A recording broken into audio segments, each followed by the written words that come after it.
to talk about win-win negotiation. There goes my setup. And as I mentioned last time, this is a masterclass class, which means that you guys who are attending are doing so because you want to be at the top of your game. And that's what I usually do, is I work with the best and help the best become even better. So another way of being your absolute best is you have to stay positive. You have to keep walking in the direction of your dreams with confidence, act as though it were impossible to fail, and you will find great success. Very important always to be flexible and adaptable, but even more so when we talk about negotiation. And the reason why is because in negotiation, you can get something called gridlock. And gridlock is when you have two parties that have a view of something and they just can't have a meeting of the minds. So you want to avoid gridlock as much as possible. In addition, the flexibility comes into play because you want to have a range of fees that you are accepting for your work as opposed to just one fee. If you have one fee, which you could very well do, you could be firm on your fees. I find that when people are firm on their fees, they don't get as much business, cumulatively speaking. And so even myself with my speaking artistry that I do, I tell people these phrases, and you may want to jot them down.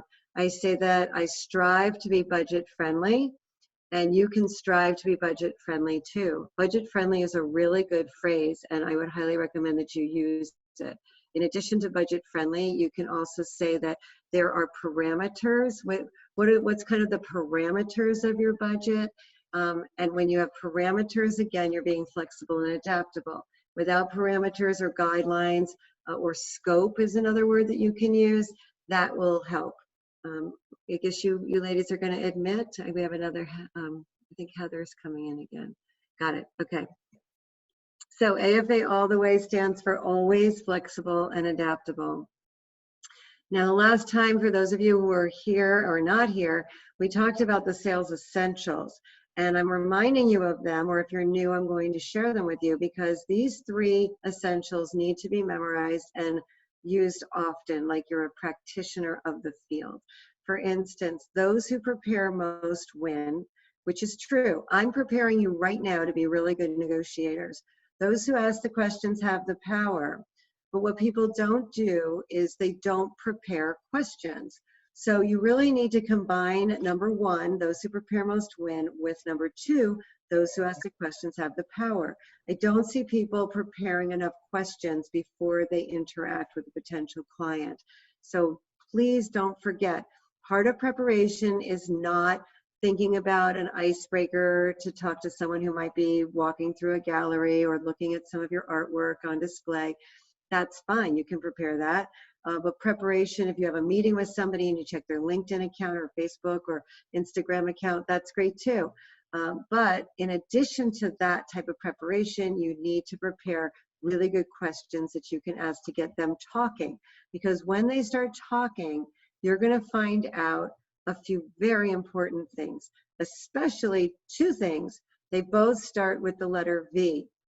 When you ask questions, you're going to find out what the person that is about to buy is valuing, what do they value, and you're also going to find out variables, all different elements to this deal that you can draw from in order to make it a win-win deal. And if you can't draw from a lot of different variables, then you're going to end up in what's called gridlock in negotiation, which means you don't get anywhere. And then, of course, people are persuaded most by their own words. Now, it's nice to have a better idea of what negotiation actually is. And again, if you want to write some of these notes down, that would probably be useful.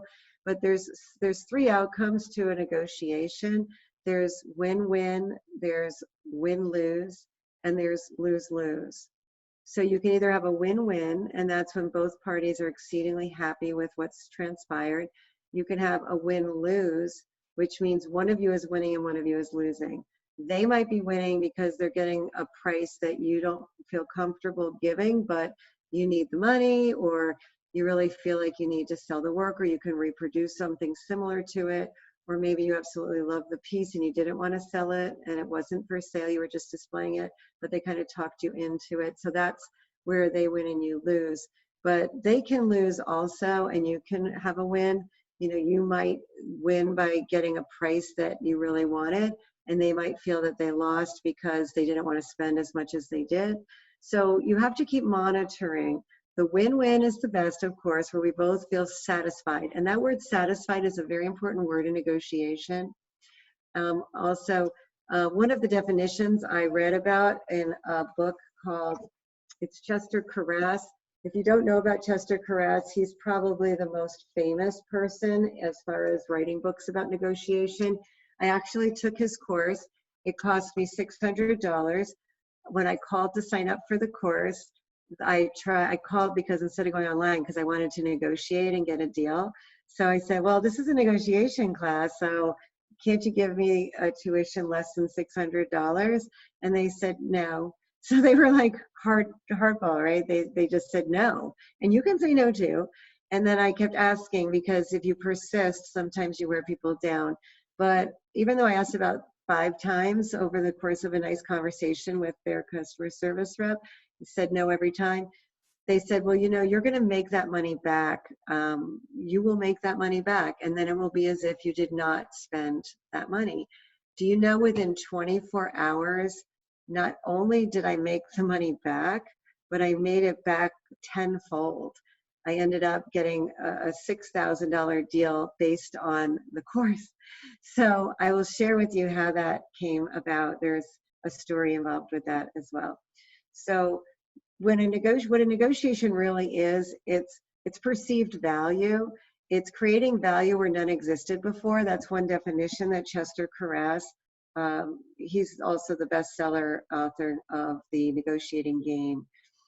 So creating value where none existed before is part of what negotiation really is. I mean, there was no value in anything. Someone just walked in and saw your work, or they saw what you have to offer, and now all of a sudden they're trying to decide if they need it, if they want it. They're putting a value to it. So your job is to continually look for ways you can ask questions to find out perceptions so that you can feed off the value that people have. And you can't predict what someone else values. Just because you value something doesn't mean that they're going to value it. And so keep these 3 key essentials in mind. Those who prepare most win. Those who ask the questions have the power. Remember that preparing questions is an essential part of success in sales and negotiation, and people are persuaded most by their own words. So if they say that, you know, the art that you produced is vibrant, then you want to somehow use the word vibrant in a way that doesn't sound like you're trying to connect with them. You could even say vibrancy. You know, what part of the painting do you see the most vibrancy?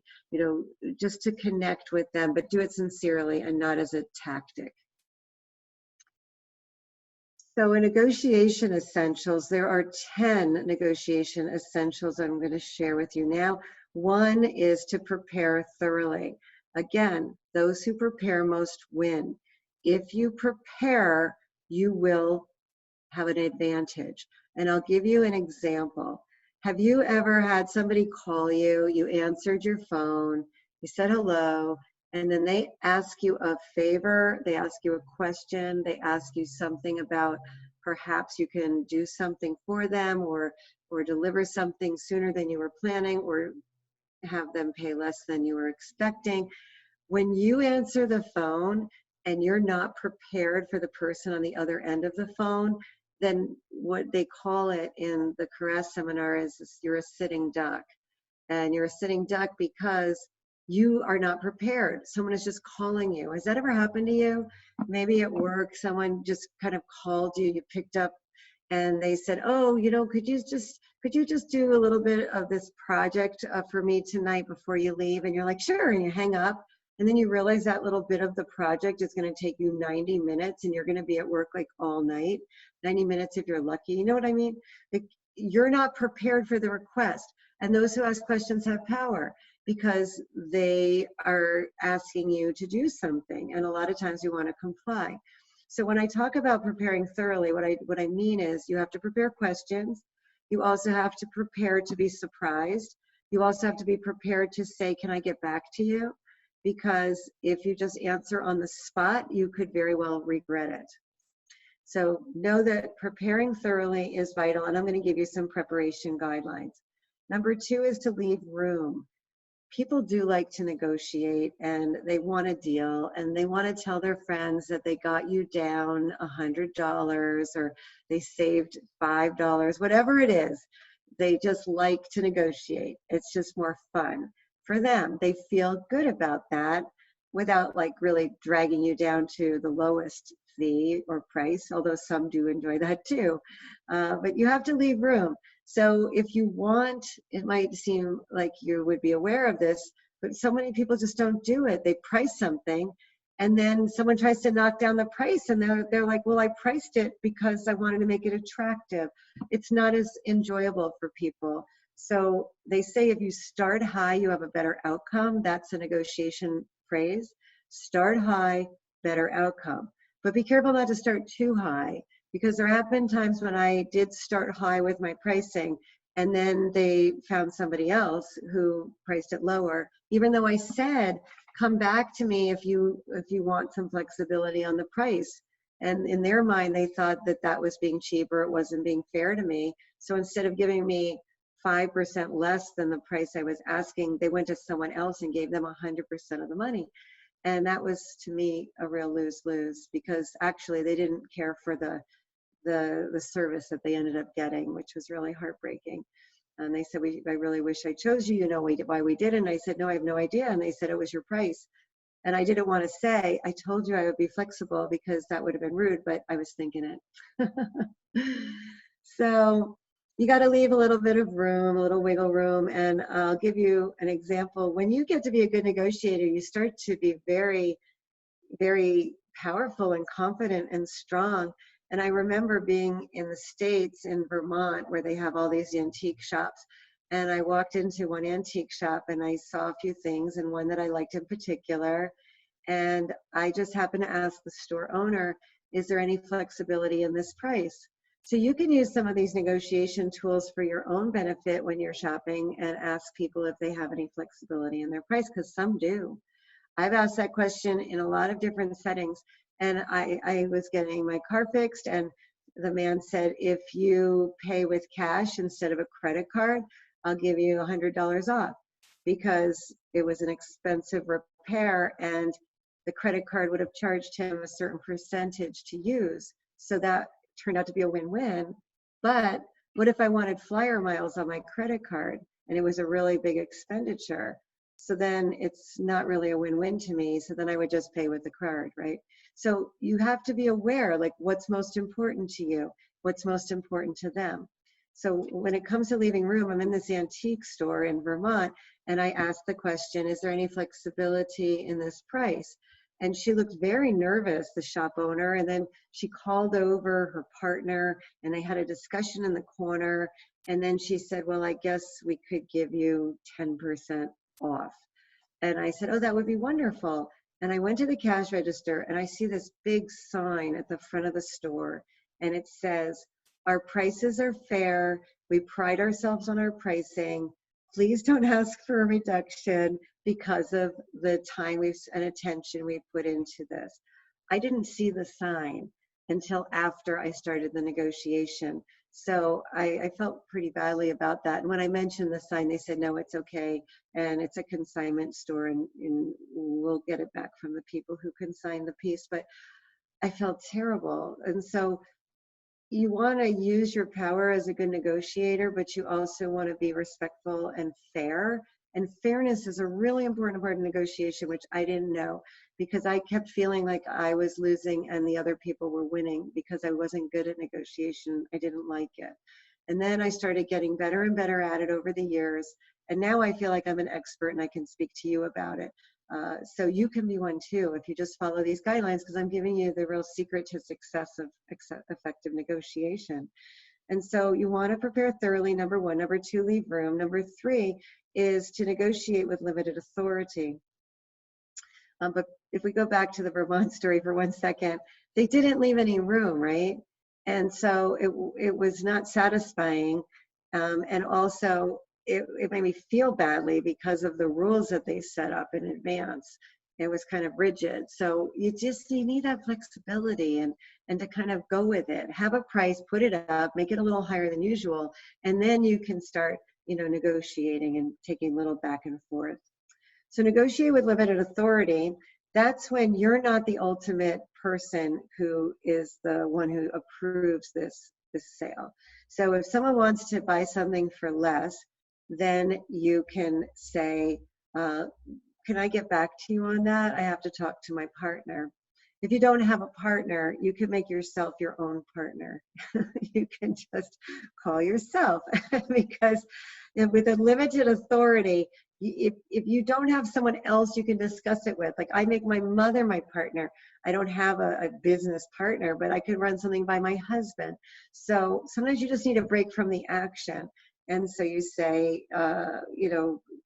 can I make a quick call, and why don't you wait here? And there's a chance in that not working out, because by the time you leave and come back, they might have changed their mind. So you have to be a little careful with it.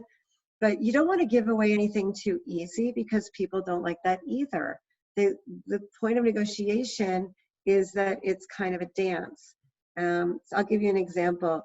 There was a story about a man, and he was he needed to buy a car. And so he looked on Craigslist and he saw a car that looked really nice, and it was for a good price. So he drove over there, and it was an elderly couple. And he said, how much do you want for your car? And they said they wanted $30,000. And he knew it was worth 35. He did his research. And so he still asked, is there any flexibility on that price? And they looked at each other, and the man nodded, yield to the higher authority. She said, okay. She was the higher authority in this case. And he said, well, what did you have in mind? And he said, well, what about 25,000? Granted, it's 10,000 less than what it's worth, and they were already giving him 5,000 off. And immediately they said, we'll take it. So how would you feel about that sale if they instantly grabbed your $25,000? Would you be happy? Some would be happy. They just saved $10,000 on a car worth 35, and they got it for 25. But a lot of people would not be happy. And why was that? Well, they might think that they said yes too fast. They might think that there's something wrong with the car. Why are they agreeing to this so quickly? Why are they selling it for so little? They might get suspicious. So that's really an example of how you don't want to be so quick to give in, because in doing so, it's not the dance, and people won't feel good about it. And again, satisfaction is a really important part of negotiation. You want both parties to be very satisfied with the interaction. Also with a negotiation, number 4 is to think of negotiating as a fun game. Now, a lot of people don't think of it as a fun game. I certainly did not. I didn't like it. I didn't feel comfortable doing it. It was torture and agony for me. And sometimes it still is, depending on the situation, but not as much as it used to be. But if you can think of it as a fun game, think about chess, think about Monopoly, think about they make a move, you make a move. They make a move, you make a move. They say that they're just going to look around for a little bit, and you say that's okay, and then you walk over and you show them something else and ask them what they think of this, and then they say they like it, and then you ask them another question to exert your power. What do you like about it? And then, what kind of price range did you have in mind? So think of it as a fun game. They make a move, you make a move, and it can be a lot of fun, actually. And number 5, ask for something in return. It's called the give and the get. The give and the get. If you're willing to give something, then what are you going to get in return is the point. So know about the give and the get. For instance, I was doing a seminar at an art gallery in Wilton, Connecticut, and they said they would give me their space for free. And I could have a seminar there so people could see their beautiful artwork. But they didn't have any chairs, and they had a fire marshal law. They could only have so many people, and they didn't want me to have many refreshments. They said we could just have some coffee. So the give on their part was that they were going to give me the space, which was beautiful and on a very major busy street, and it was conveniently located. That was a lot of give, and it cost them nothing, you see. And then the get for them was that they would get traffic into their showroom of people who were successful business executives who probably had some disposable income. That's the give and get. So I rented chairs. My get was I got the space. My give was I rented the chairs. Then I went to Starbucks and I said, hey, I'm doing a presentation at the art gallery down the street, and I was wondering, would you be interested in donating some coffee to this event? They gave me 2 huge jugs of coffee. Starbucks, a retail store. You think, oh, they wouldn't negotiate.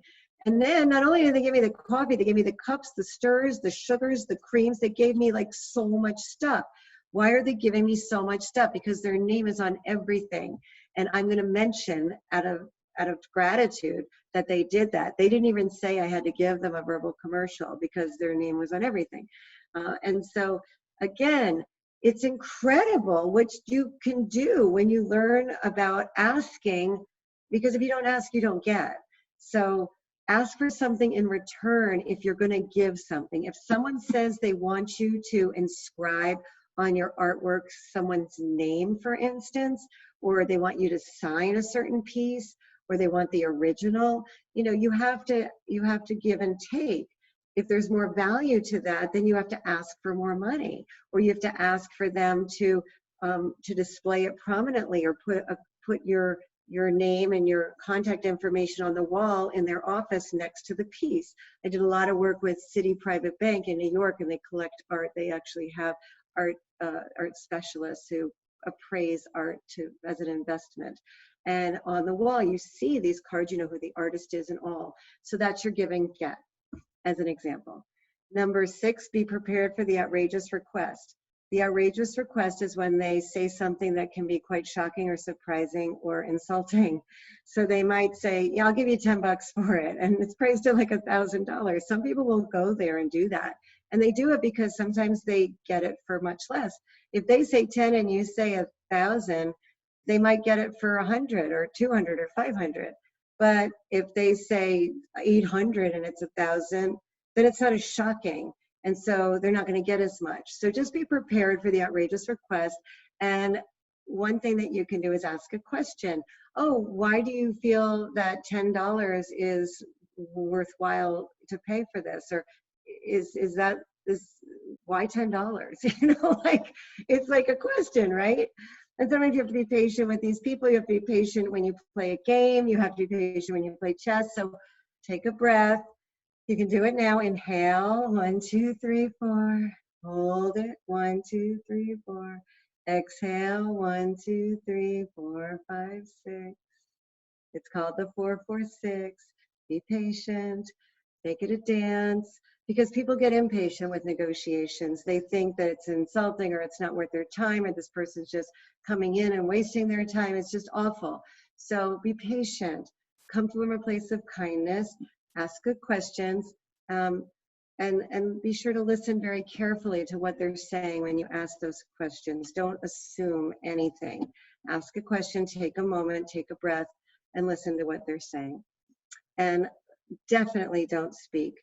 When you ask a question, stop talking. What price did you have in mind? Stop talking. If they speak first, they lose. The person who speaks first loses in a negotiation. It's a rule.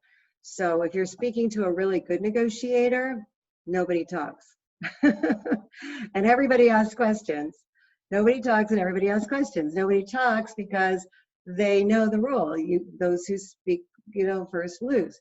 So I would say, what did you have in mind? I promised you that I would tell you how I made $6,000 on a $600 investment to take a negotiation class. I did it by not speaking. What happened is I was a recruiter and I was placing people in sales jobs. I called my client, a potential client, and he said he needed somebody. I said, oh, okay. I said, well, this is our fee. It's 1% per thousand. Recruiting fees are pretty substantial. So it turned out to be like a $15,000 fee. And he said, is there any flexibility to that? Now I could have said, yes, I'll give you 10% off. That's what we do sometimes. We blurt it out. Don't do that.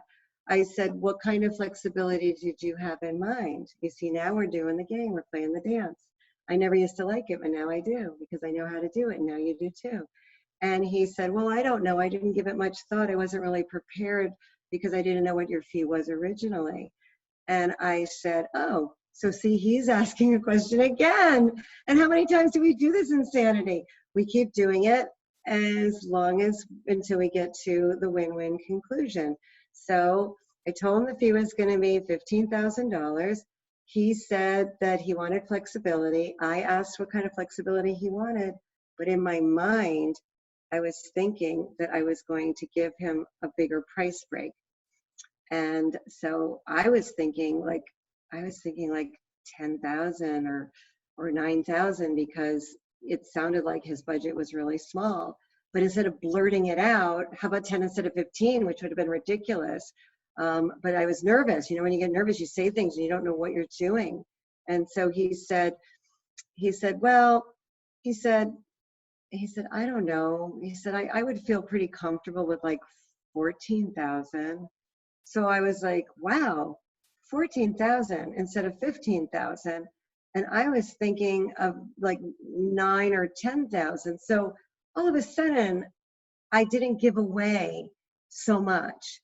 I mean, it's my fee and I could set my own price like many of you can.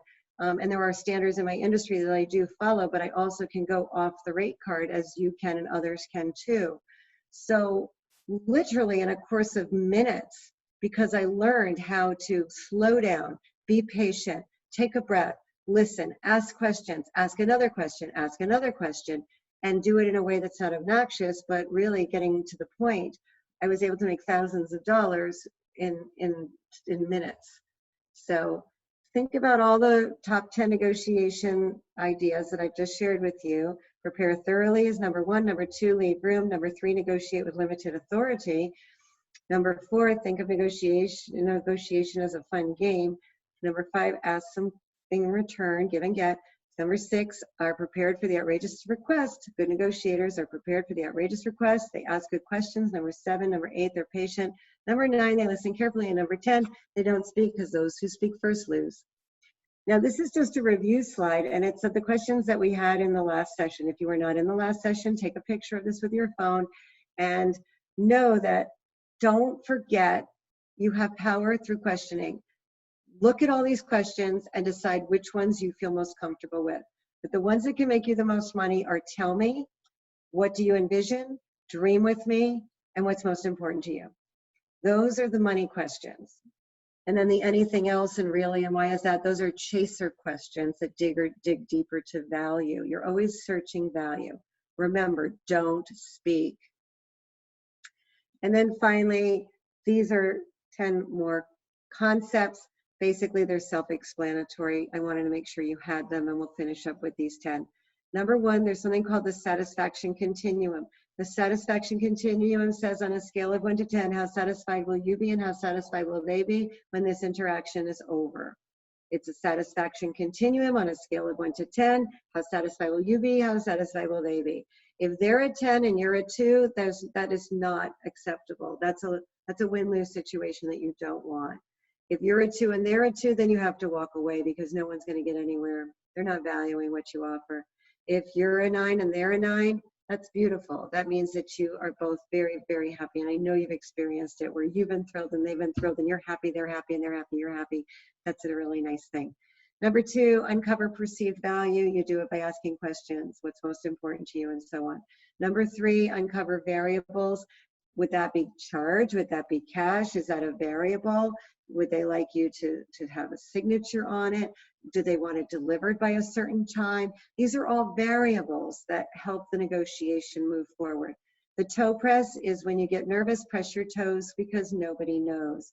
If you don't press your toes, you're going to show nervousness in your face and in your body language. You'll be flailing. And I know I once broke a pencil. I was so nervous in a negotiation. It was not a good look.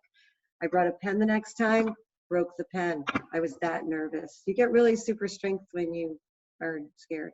And so press the toes, nobody knows. That's where all the tension and anxiety and nervousness goes. The MAP system of negotiation, What's your minimum acceptable money? The minimum. You won't take less than. I know my minimum acceptable when I price my work. What's the advanced and what's the premium? Start high, better outcome. Have 3 prices in mind. Start with the high and then work your way down. People like a deal and they want to have you flexible. BDA preparation. BDA is a very simple formula. I created. It's called before, during, and after. What are you going to do before you interact with someone? What are you going to do during? And what are you going to do after to make this the best negotiation? So prepare. What am I going to do before? What am I going to do during? And what am I going to do after? I mean, it's all part of the dance. So after, send them a note, send them an email, tell them you're so happy that you were able to provide the 30th birthday present for their daughter. You know, it's a full loop and everybody will be more satisfied. Before, you want to prepare your pricing. During, you want to make them feel comfortable and ask good questions. After, you want to follow up and do something kind and nice. I have a friend, she's a realtor. She has all these plants. She made a deal with the plants store that she was going to get them at wholesale, and she would put their name on the card. They'd use a card with the name, and she would give it to every person that bought a house from her. Beautiful plan. And so there was a give and get with the plant store, a give and get with the person who bought the home as an extra value. The flinch is when they say 10 and you say it's 1,000, you say 10, that's a flinch. Practice with me right now. Go 10, go ahead, 10, 10. That you gotta be, they go to flinching school, buyers, and they sit in the class all day long and go, 10, what, really? So flinch, don't have an emotional reaction to what they're saying without going to drama school. But flinching, flinch back. And you usually flinch back with a question. Really? What? That? Why do you say 10? That's kind of off my radar. I'm surprised. Be surprised. And then they're going to flinch. And then you be surprised that they're surprised that you're surprised. It's a dance, back and forth. And then the walk away, just walk away. I mean, in a nice way, just say, I guess we just can't come to an agreement today. Or I guess that this isn't in your price range. And let's see if we can find something else that is. If they really love it, they have to have it, they'll buy it, because you buy on emotion, not on logic. Have you ever bought something you couldn't afford? Emotion, not logic. And then the language of negotiation I've already shared with you. You want to make sure that you're fair and that you're reasonable, and you want to see if there's flexibility in the price, and you want to understand what's most important to them. And so fair, and you know, you want to make sure that they're happy, and you know, these are the words. Fairness is very important in negotiation. What do you want? What do they want? That's the bottom line. If you can meet those two, you're in. I'll finish with a story. And the story, let me see if I'll advance the slide. Oh, you know I'm here to bring more joy to your world. So don't want you to forget that one. The story is about a boy named Jimmy. And this is a story told at the Harvard Business School in negotiation classes. So Jimmy is at home, and he put a sign outside his front door on the busy street he lived, and it said puppies for sale. And these cars are driving by, and this van's driving by, kids are in the back, they start screaming, Daddy, stop, stop, we want the puppy. He stops, he pulls in the driveway, knocks on the door, Jimmy comes, and Dad says, how much do you want for your puppy? And he said, Jimmy says, $10,000. And the man flinched, just naturally, he's like, $10,000? And he's like, can I see it?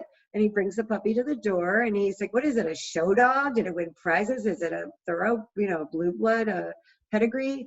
Is it on TV? Like, what's the deal with your dog? And he said, no, it's just my dog, and I want $10,000. And he's like, well, good luck, kid. And he goes back and drives away. Well, a month later, he notices the sign is gone. So he pulls in, he knocks on the door, Jimmy comes and answers it, and he says, hey, he said, do you still have that puppy? And he said, no, I took the sign down, I sold it. And he said, you sold the puppy? And he said, yeah. And he's like, well, you didn't get full price for it, did you? And Jimmy said, yeah, I got full price. And the man said, you mean to tell me someone gave you $10,000 for that puppy? And he said, well, actually, Johnny next door came by with 2 $5,000 kittens, and we traded. Value, perception, it's all part of the deal. So keep in mind that you too can be a really good negotiator if you follow all the steps, and then you will bring joy to someone else's world by having a win-win solution. The end.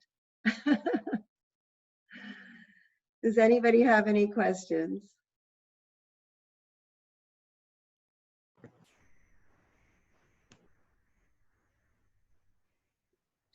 I just want to say, as we're waiting for some questions to come in, that I love that story at the end, because it really reminds you that the value doesn't always have to come from money itself, right? You know, Right. sometimes there can be other things that are valuable that you might want to get out of a sale. That's Like right. you said, you know, with the Starbucks example, or with, you know, having your details next to an art piece in a high profile location, something like that. So I think that's a good thing to remember. And I also liked the BDA thing, because I always forget the after part of it. You know, that following up and maintaining that relationship is so important with when making a sale as well. Oh, thank you. Yes, all of those examples are tried and true for negotiation. Thank you. I'm glad that you remembered so much of the presentation. I don't Questions? actually have a question yet, but last week I did follow one of the things we learned, which was like to reach out to some clients that had maybe formally shown some interest and just do the follow-ups like you suggested. Yeah. And was quite successful actually.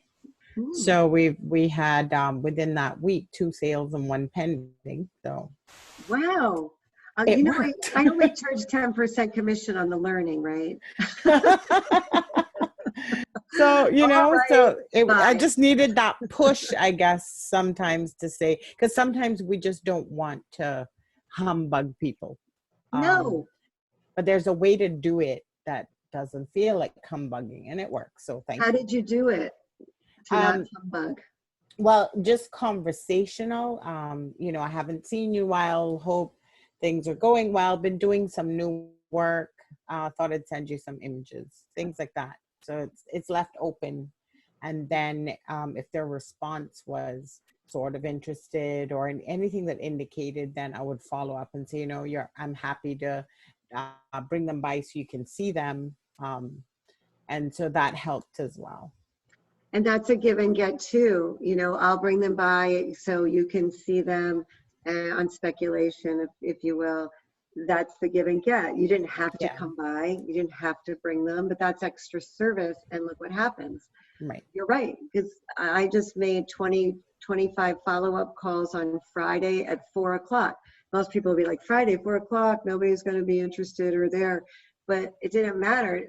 I come in Monday and I've got 3 emails from people saying, yes, let's set up a Zoom call. And it wasn't as instant as yours. It's going to take a little bit more of a dance.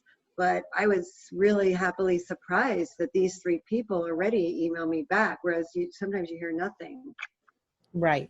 And one of them, I hadn't heard anything. I mean, not for very long. It was a couple of days after I'd sent the images, but then I told them the story on one of the pieces, like the background story on the actual image, because it was based on the natural well here in Cayman. Yeah. So I gave them the history on that, the cultural background, and then that was it. She's like, oh, I want that piece. And can you write that up? Because the person I'm giving it to would, you know, the story really helps. So. Yeah. And then you said, oh, the history is too good. I'm just going to keep it. No, I can't write it out. No. I still have the well in the history. So. Well, you should be very proud of yourself. And I'm ecstatic because when you actually invest your time in coming to a virtual training session like this, and you leave and do something that actually increases your sales revenue, it's the best outcome. So I think we have a win-win-win here. The person you sold to has it and they can give it to someone else who's going to appreciate it. And I'm winning because of my knowledge and you win because you used it. Yeah. So nice going. It's great to hear, Nasaria, that you're taking these things and instantly applying them. I'm so happy to see that. And I see you're in your studio. You've got some work behind you. Yeah. Well, it's my studio is my living room, but yeah. It looks really nice. Thank you. Sorry. Anybody else want to report in something they did since last session on the secret weapon selling? Or if you have any question at all about how to negotiate? I think what you said. I had a success story as well. Oh, let's hear it. Thanks. where I had a problem putting a when on something because I would have people say, hey, I want a commission piece. Can you do a piece for me?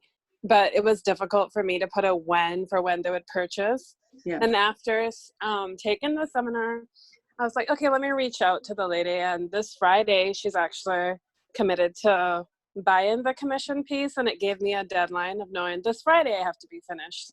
So that was. I'm so glad to hear that. Nothing happens until someone says when. Yeah. The action word. I'm so impressed. That's fantastic news. Thank you for sharing it.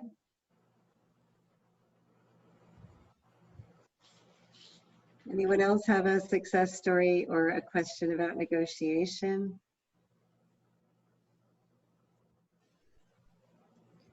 Or has anyone else tried to apply some of last 2 weeks ago, our webinar?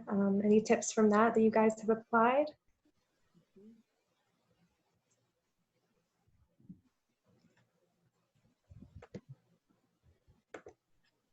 Well, while you're thinking, I was delighted that a few people reached out to me on email, and I'll give my email again just to say hi or thanks or feedback or questions.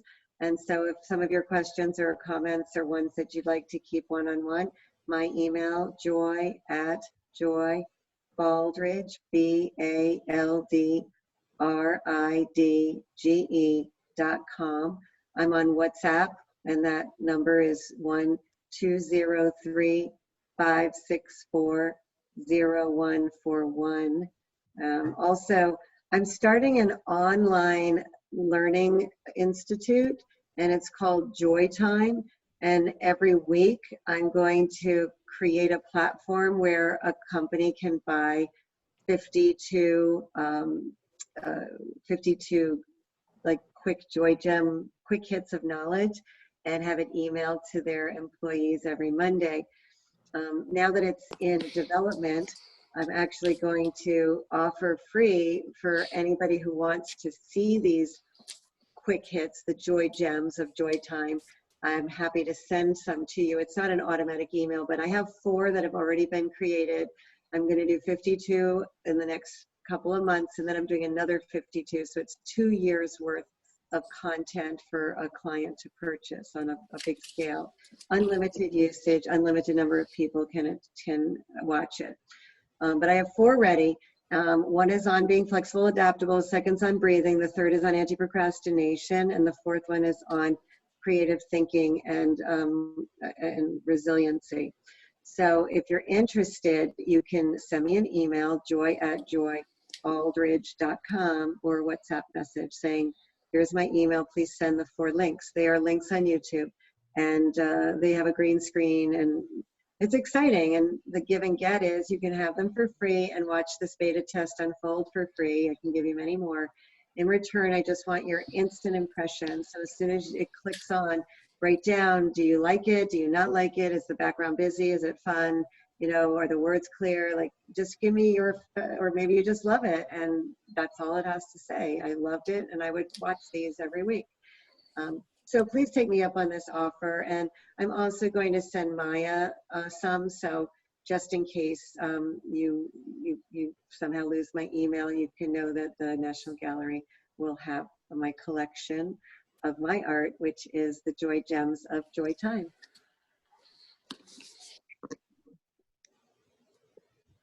Okay, great. If there are no other questions, I'd like to thank you all again for coming tonight, and thank you, Joy, for hosting once again.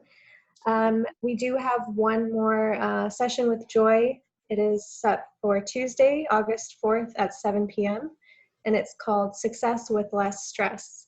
So I think that's something we can all benefit from right now. We're going to learn what causes stress in work and life and how to alleviate it. So I hope to see you all there. Don't forget to RSVP if you do plan on attending. And thank you so much. You know, there's this quote from Albert Einstein, let us not strive to be people of success, let us strive to be people of value. Because if you're of value to your family, your friends, your clients, your community, you truly are a success. And I guarantee you, you will be even more of value to everyone if you follow the guidelines from the negotiation and sales seminars that we've done. Thank you again. Thanks, everyone. And I do want to Thank say you. Business of Art will continue into next month and beyond. So after our sales topic, we'll be moving on to marketing. So stay tuned. Business of Art will continue. Thank you, and thank you, hosts. I appreciate it, Paige and Maya, for Thank you so making this much. work for us. Thanks a lot, Joy, and thanks everyone who participated tonight. Namaste. Bye. Thank you. I'll say thank you. Bye, everybody. Okay, I'm going to sign off, ladies. Did you need me for anything else? Nope, that's it, Joy. Thank you so much. Thank you, and I Have a appreciate great the extra night. half hour. That was really nice of you. It helped a lot. You have a good night, too. I'll see you on the 4th if you need me sooner, and I'm going to send you those links now. Yeah, Perfect. sounds great. Okay. Thank you, Joy. Bye. Thanks, And thank Joy. you, Maya. Thanks, Paige. Bye. Bye.